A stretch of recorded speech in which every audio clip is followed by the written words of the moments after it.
Chromyl fluoride టెస్ట్‌కి కావాల్సిన substances ఇవి. ఫస్ట్ నుంచి చూసినట్టయితే ఫస్టు క్లోరైడ్ కంటైనింగ్ సాల్టు, తర్వాత పొటాషియం డైక్రోమేటు, తర్వాత H2SO4 కాన్సంట్రేటెడ్ H2SO4, తర్వాత సోడియం హైడ్రాక్సైడ్, అది పెల్లెట్స్ కావచ్చు, ఫ్లేక్స్ కావచ్చు, lead acetate.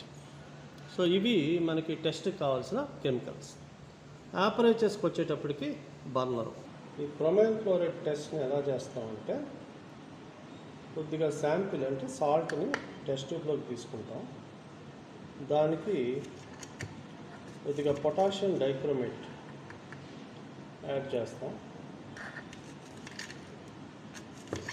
Potassium dichromate add చేసి కాన్సంట్రేటెడ్ H2SO4 యాడ్ చేస్తాం.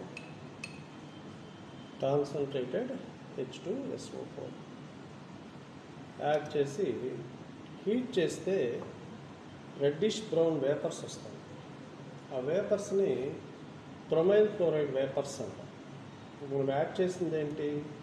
సాల్టు, పొటాషియం డైక్రోమేటు, దానికి కాన్సంట్రేటెడ్ H2SO4 యాడ్ చేసాం. హీట్ చేస్తే క్రోమైల్ ఫ్లోరైడ్ వేపర్స్ వస్తాయి. ఆ వేపర్స్ని సోడియం హైడ్రాక్సైడ్లోకి పంపించగలిగితే సోడియం క్రోమేట్ ఫామ్ అవుతుంది. ఆ ఫామ్ అయిన సోడియం క్రోమేట్లోకి లెడ్ ఎసిటేట్ కలిపితే లెడ్ క్రోమేట్ ఫామ్ అవుతుంది. So that is the test. Almost red colour fumes, మీరు గమనించండి బాగా, ఫ్యూమ్స్ వస్తున్నాయి. ఈ ఫ్యూమ్స్ సైడ్లోకి పాస్ చేస్తున్నాం. ఫ్యూమ్స్ అంటే కొంత సబ్స్టెన్స్ కూడా పడే అవకాశం ఉంది. పడ్డా కూడా మనకు రియాక్షన్ అయితే వస్తుంది. సో మనకి ఇక్కడ ఎల్లో కలరు సోడియం క్రోమేట్ అయితే సొల్యూషన్ వచ్చింది. ఇప్పుడు క్రోమైల్ ఫ్లోరైడ్ వేపర్స్ని సోడియం హైడ్రాక్సైడ్లోకి పంపిస్తే మనకు ఎల్లో కలర్ సొల్యూషన్ వస్తుంది.